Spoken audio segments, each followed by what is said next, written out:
Hello again, welcome back. My name's Tom, I'm the Dusty Builder. Today we're going to build some sawhorses.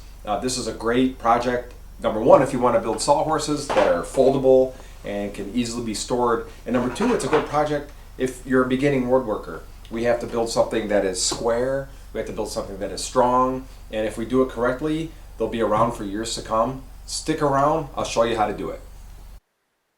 So here we're looking at the cut list for one side of the sawhorse. Our horizontal rails are 30 inches wide, and the legs are going to be 32 inches tall. And on the bottom of the legs, we're going to put a 10-degree bevel on.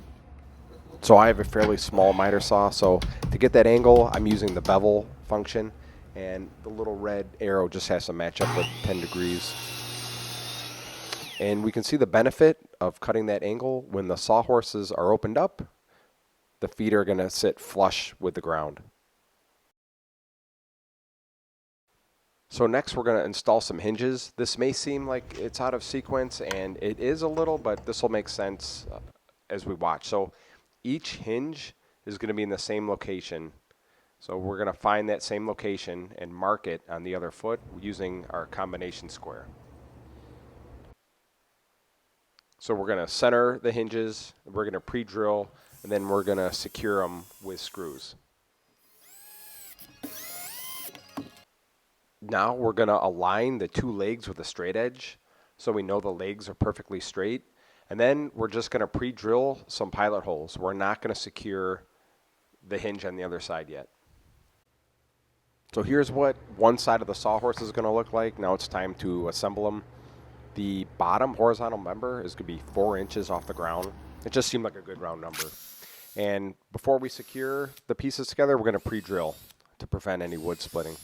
This horizontal rail is above the base of the sawhorse, and one of the reasons that is if we're making cuts, I don't want this hinge hitting the saw blade. That'd be a real bummer. So I took this and raised it up a 1/2 inch, and just so we don't have to measure and keep everything straight, I just use my little square here, and so then I marked my legs. It's about a 1/2 inch.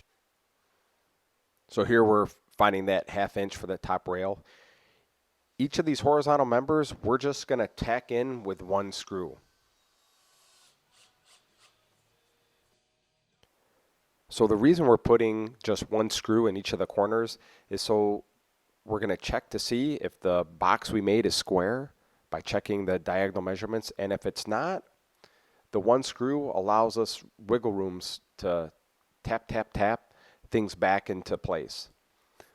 So we're not going to be satisfied until both these measurements are exactly the same. And this is a great starting project to monkey around with finding square. So we would do the same thing if we're building a cabinet or a wall for a shed. It's just a great skill to learn.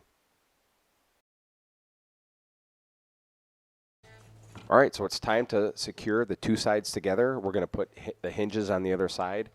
And when we lay them flat, it's not going to work. We need to make the angle smaller, so we're going to set the sawhorses on the side.